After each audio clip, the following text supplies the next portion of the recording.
Okay, welcome back to part two of chapter eight on proposals, other elements.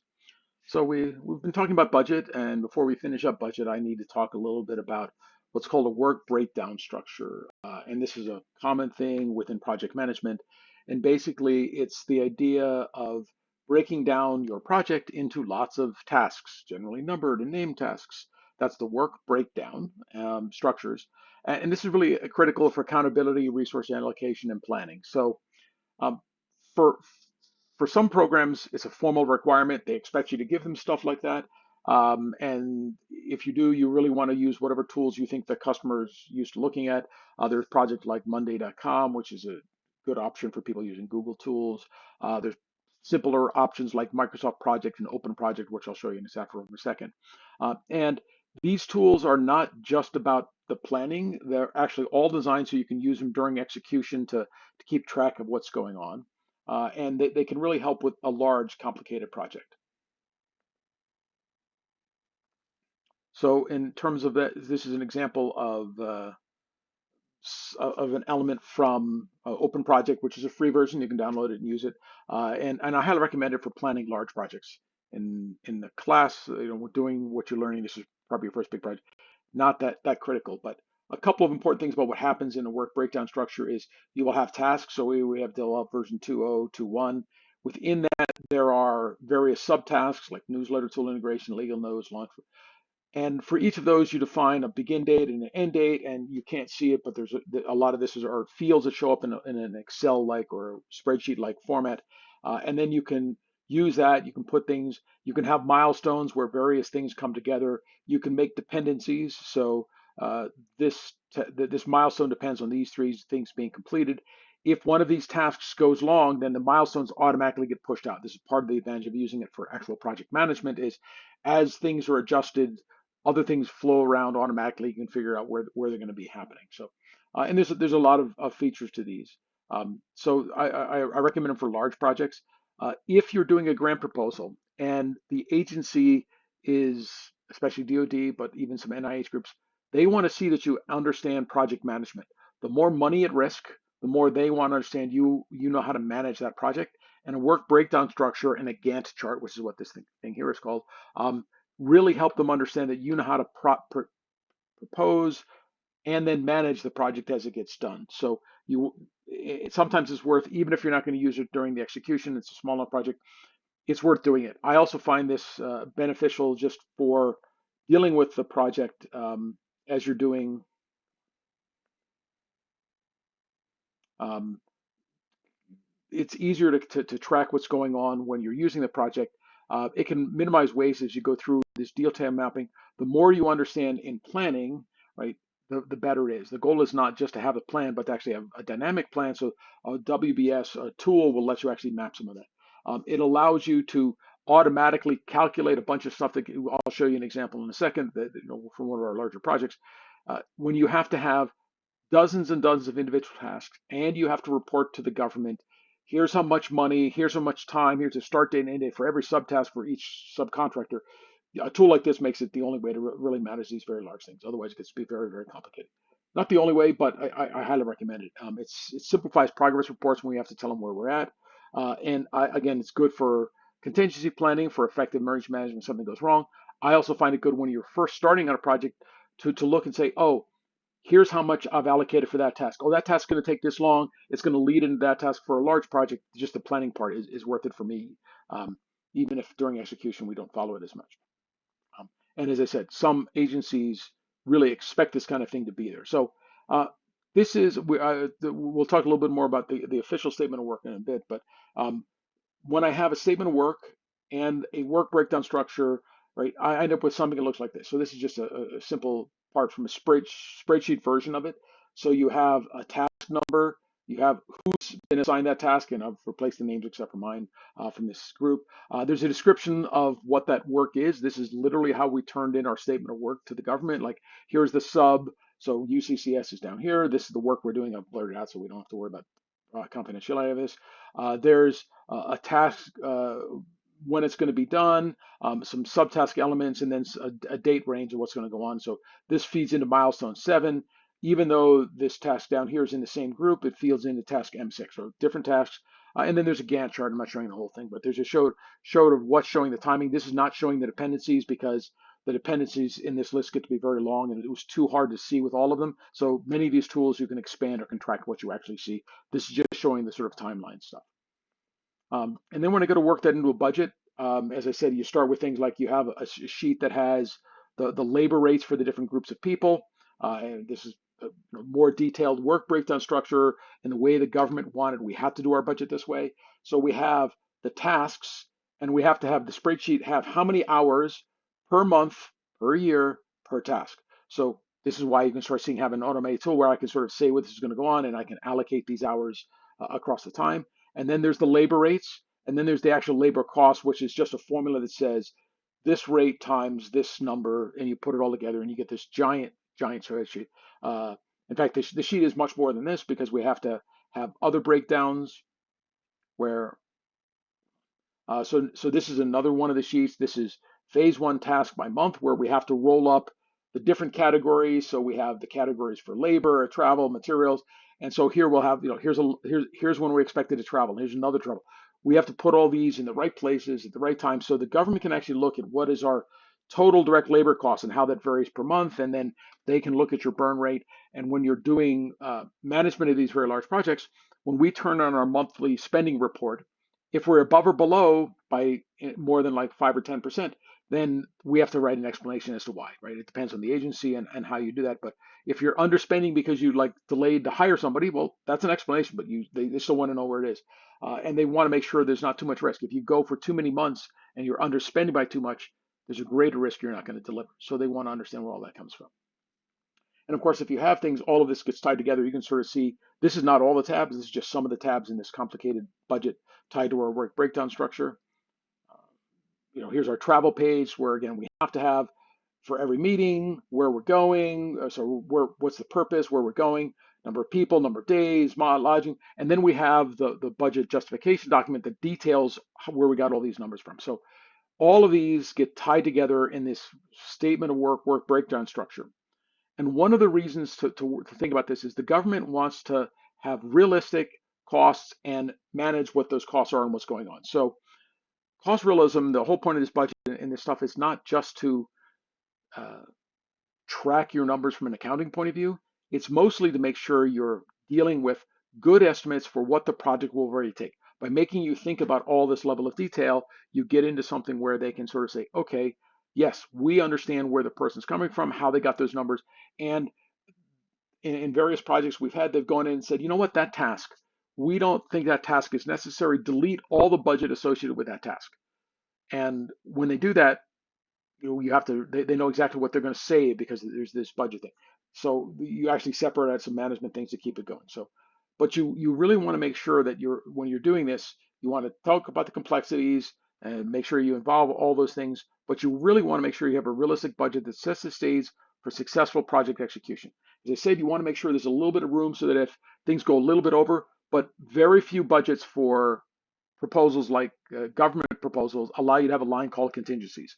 Business proposals, we've actually had a line called contingencies where in the budget you put like a 10% contingency. It's like, well, it could go over.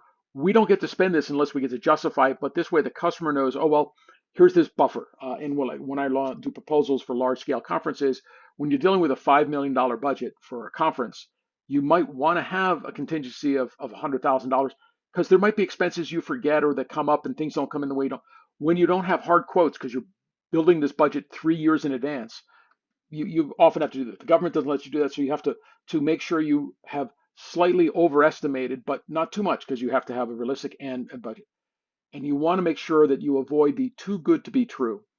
Anytime the proposal seems to be too good a deal, there's an unusually low budget, it raises red flags. Basically, you either lack the understanding or the experience to do the project well, or you're playing some sort of game and there's something they can't see. So if you align with market rates, you can be a little bit less than the market, but not much. Otherwise, you lose credibility. So you want to align with market rates, lend credibility. If you have a good reason to say you're cheaper for something, explain what that is, right? If you're doing cost sharing, that's a way of talking about it, right? So I, as a faculty member, have some projects where I consider part of my regular job, my regular pay, and I don't get paid extra. And then other projects where I do a lot of extra work, then I get paid extra, and so it goes together. You want to understand the real workhorse, because if it's too good to be true, then it probably is, and people will not want to fund it. So, if you have cost share or matching funds, be realistic about your commitments. In many organizations, to get a cost share, I have to get uh, signatures for anything more than $10,000. Like I have to get my boss, my boss's boss, all the way up to the chancellor. The top person on campus all have to agree on any sort of large cost share or matching funds, and that's because it's a legal commitment. And so it sounds like, oh yeah, it's gonna. It's not just a legal commitment that they say they're going to do it. They actually have to set up special accounting to track all this stuff. So it's also annoying for them. So it's a trade-off. Um, if you have assumptions, justify your rates, anticipate price changes, salary inflation, whatever. Many companies, like the last 2 years, have been hurt because they did budgets 2 years ago. I did budgets 2 years ago, assuming a 3% inflation rate, and then inflation's been much higher. So you end up eating those costs somehow. So there's a whole bunch of guidelines. The federal CFR, the contract federal regulations, there's a whole bunch of stuff for federal proposals that say what is and is not an allowable expense, and you have to make sure you're doing all of that. You have to understand when expenses are direct and indirect. If you put in stuff that's only allowed as an indirect cost and you put them in direct costs, you just lose the money from your budget. You would have been better keeping the total budget and allocating it to something else that you're allowed to. So you do want to understand that when doing it. Generally, equipment, it can vary by organization, but generally anything over $5,000 may require quotes, might be over 10 or 15, 20, 15, depending on the company. And the government might have certain rights on what's going on. So understand a bunch of those allocation issues. Um, one of your goals when you're doing this is to get full funding. So you want to request the full amount when it's permitted. If you're working on various kinds of proposals like SBIRs or certain government programs that have a fixed dollar amount as what they expect to give, use every dollar. Right. So if the government, the SBIR max is $150,000, or a state program is up to $150,000, especially if they're focused on commercialization or businesses, use every dollar. Find a way to make things balance out, and you can find some category where you can have a little bit of easily adjustable things, like, well, how much are we going to charge for profit? That was one of the things my company did. We were allowed to have a certain amount of profit, and we adjusted the profit line to get to exactly $150,000 on such a contract. Even if it meant we got slightly less profit, but you still fill your profit line as much as you can.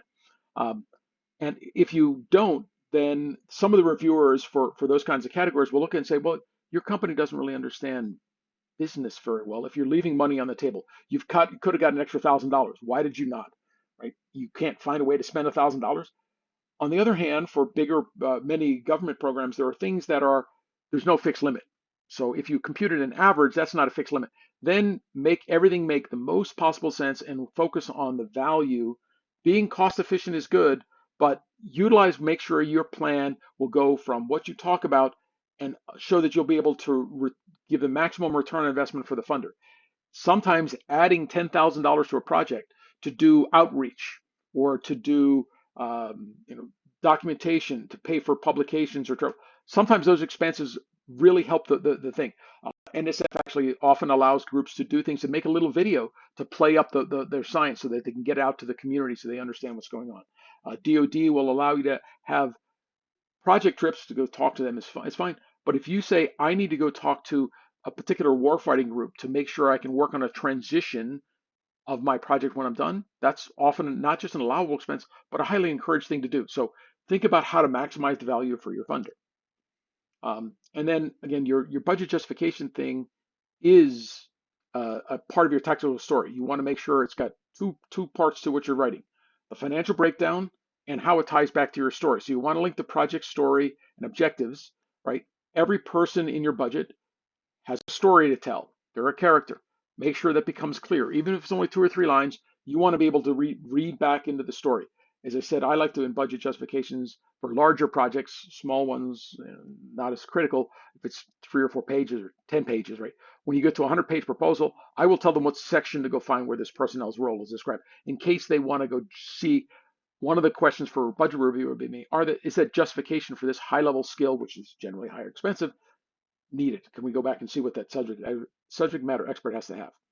Um, If you have non-personnel costs, again, the narrative should justify the reports, tying back to the story.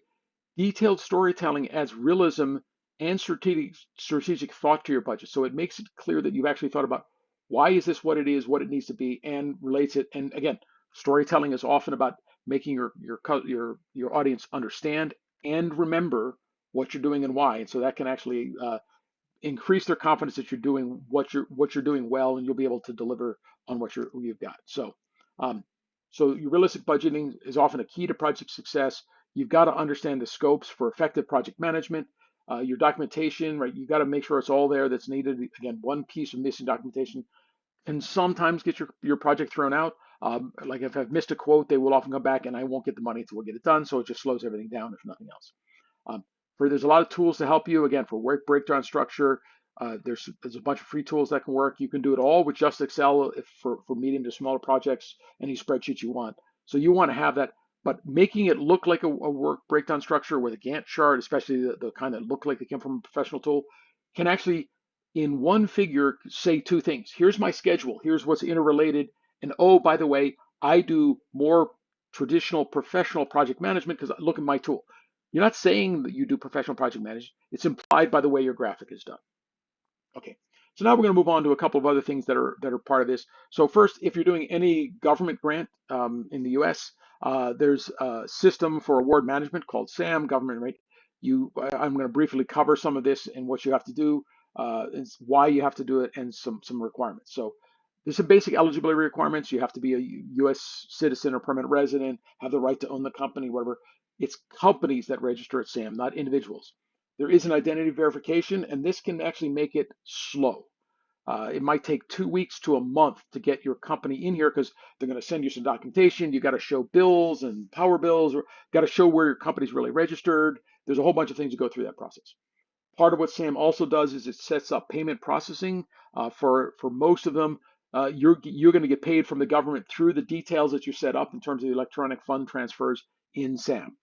Um, for most agencies, one of the reasons they require registration is actually allows faster processing of proposals because all of this government stuff is there. One of the things they normally have to do is check that your company is registered, it's not debarred. There's a whole bunch of things you have to go through, and all agencies have to do a bunch of checking. So if it's in SAM, it's done once. They just say, "Oh, look, there's literally a green bar that shows up. You're good." They don't have to check anything else. They just get that your status is okay.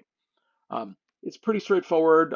You actually have to annually renew, and my company had a problem when my business partner thought we had renewed and had gotten to the last page and forgot to hit, the last sending details or whatever, or there's an error. Don't know what happened, but we were out of compliance and we just didn't get our next couple of checks.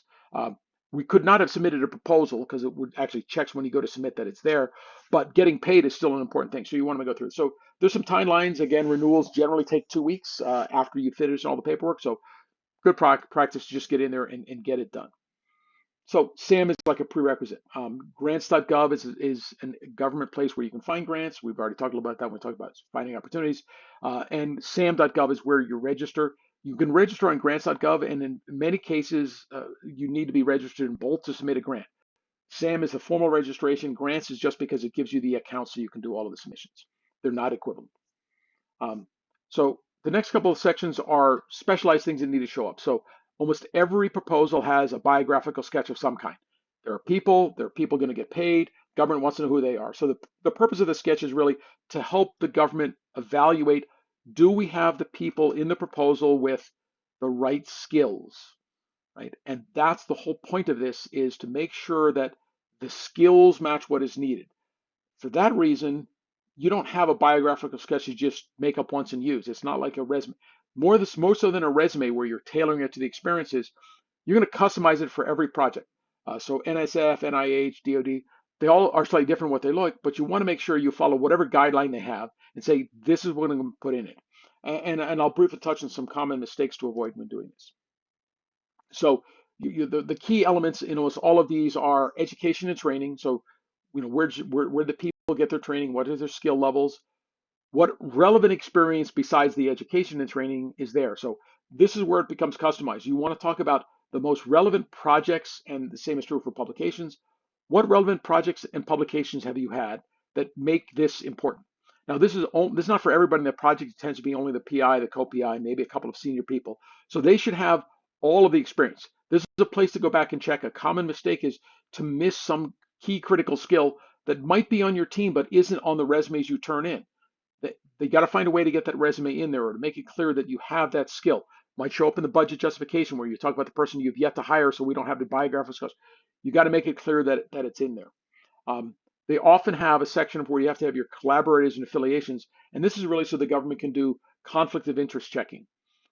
And it is formally in most of the rules for these agencies that if you misrepresent something on this line, that's reason to reject your proposal or deny your funding if you get different.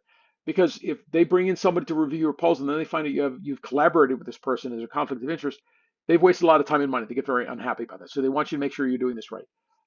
It is generally better to err on the side of listing them and making it clear what the collaboration was, but they all have rules about what they mean. So they might say somebody you've published a paper with in the last 4 years, or somebody you had a joint contract with. Got to figure what it is. And then there's a room in here, and this is the last part where people often miss the opportunity. They have a section for NSF, it's officially called synergistic activities. NIH has some other. You want to think about how can I tell the story of something else I've done? If I'm talking about working with the community, then a synergistic activity would be something where I've done community engagement and I've done stuff to help the community. That may not show up on your list. You put that in there and make a decision. Maybe it's sort of awards that are showing you things. Whatever it is, you're going to put that in. So biographical sketches are of the added material. They're a place where you really get to connect in the story because they're the people who are in the story. You can make that happen.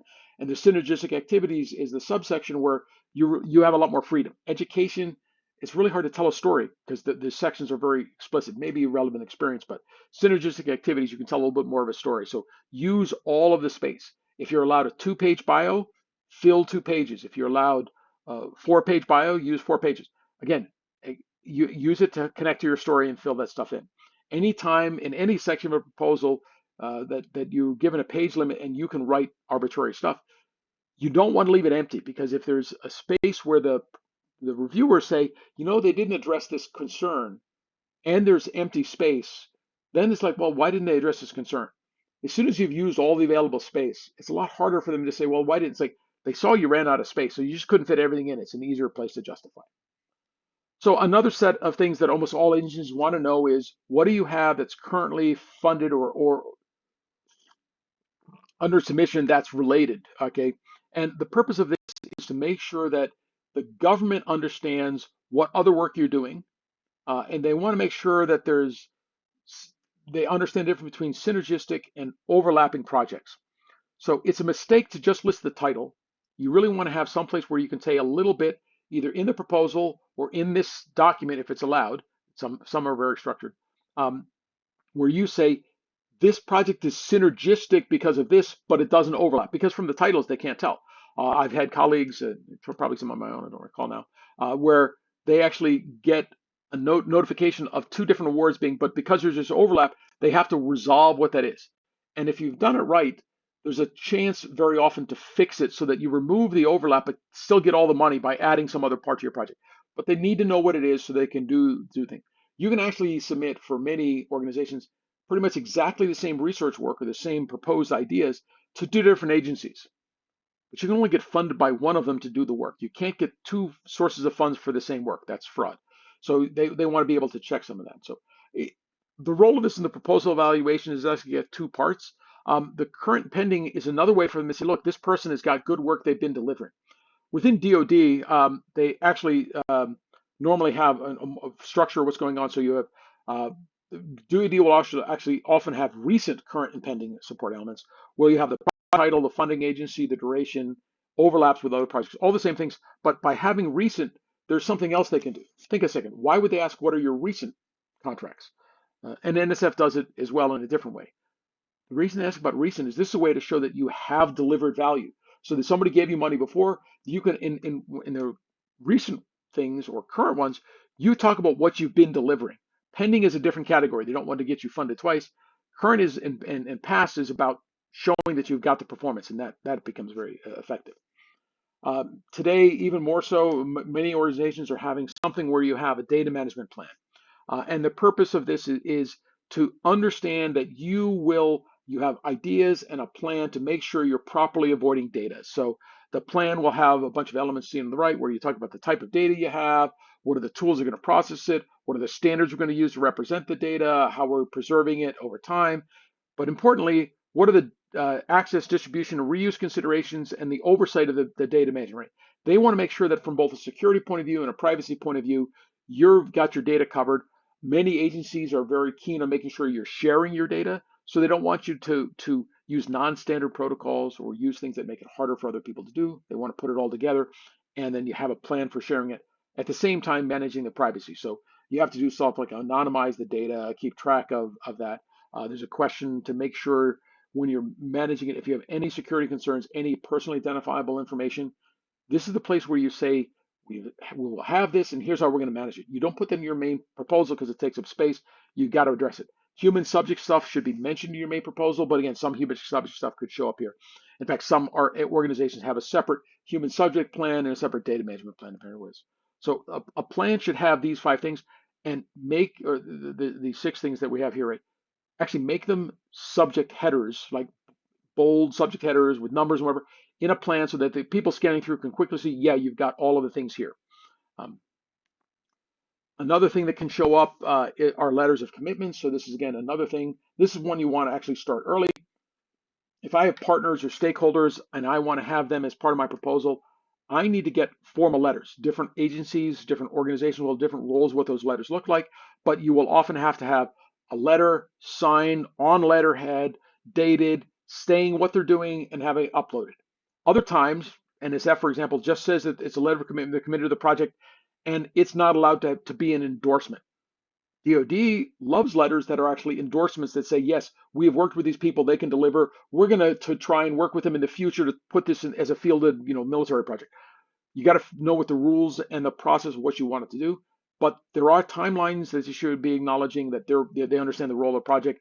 They understand their role, what's going to happen. And you have to recognize this might take you 2 weeks to a month to get. So you often want to start early to get these letters.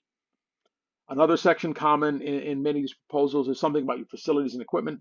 Again, from the importance, the government wants to know that you have the facilities and equipment necessary to do the work. And if you're asking for equipment, they want to make sure you actually need the equipment, right? So I sometimes struggle. My lab has got a lot of GPUs and computers.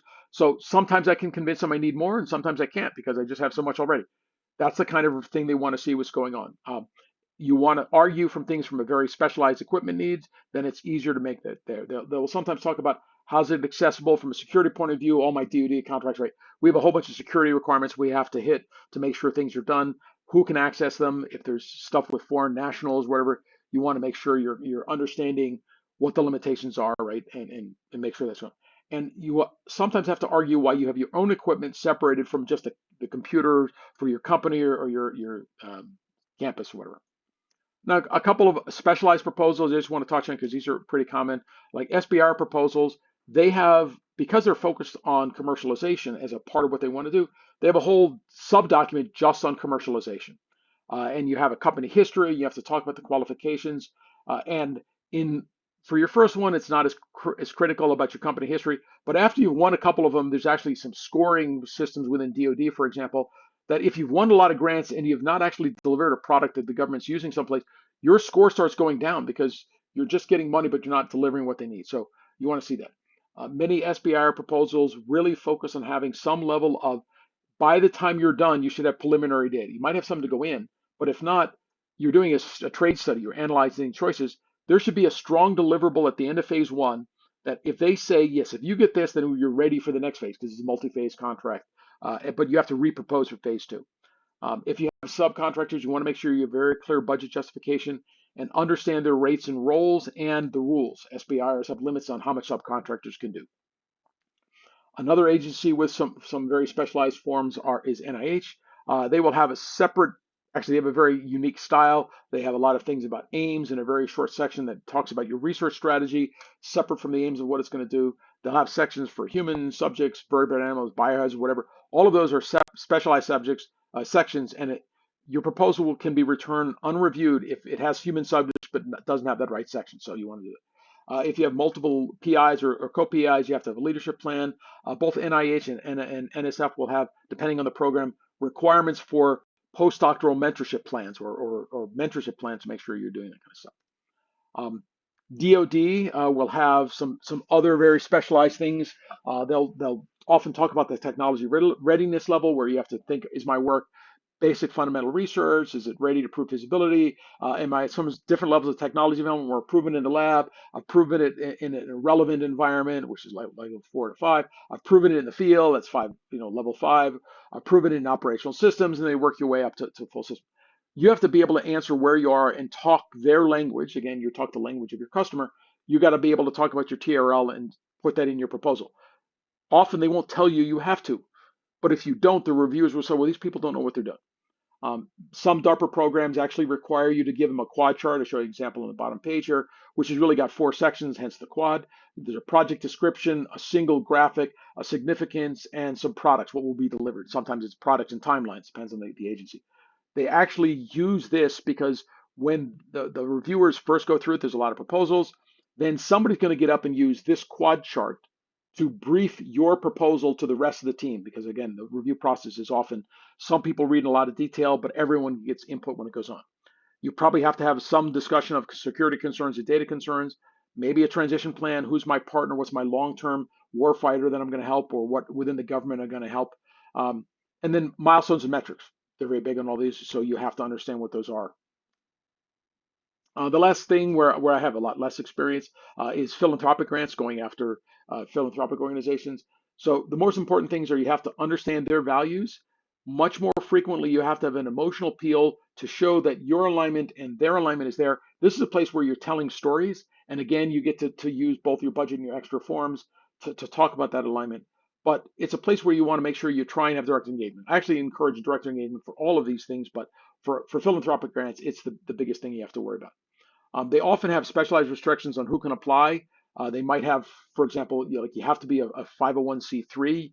There are other types of nonprofits, but 501c3 is a subcategory. You might have to have documentation turned in to prove that. They will often put limits on indirect costs, in which case you can't recover all of your indirect costs, and you have to move some things to more direct costs. They're very big on budgeting and financial transparency, so you want to be very clear what's going on with that. Sometimes they will tell you the metrics, but most of the, from my limited experience, the people I've talked to, often you have to choose your metrics, your impact metrics, to show that you're having the results you want to have happen done. They have periodic reporting. Most of them are like yearly or quarterly. They're not very near as aggressive as say a DARPA. NSF is actually also pretty much yearly, so it's not much. And then you have to be very careful with publicity and recognition. Some of the philanthropic grants I have gotten, I have to have their name on all kinds of stuff, and others don't want their name on anything. So you have to make sure you understand, and that kind of understanding should be part of actually the proposal. You should know what's going in. What are they looking for? Are they kind of group? And again, you just look at what they've done in the past. If you see their name everywhere, then they probably want their name everywhere. If you can't find their name very often, but they have a lot of money, they've probably the quiet type, and you want to make sure you understand where it goes. So a bunch of unique aspects for grants. Again, at the high level, one of your goals is to make sure you're always understanding your customers' values and their objectives, tying your proposal to it. And there's a way to try and take each of the added elements of your proposal effort and tie them back to the story. And making that just strengthens the storytelling piece and actually shows a level of cohesion that can make things a much stronger overall effort.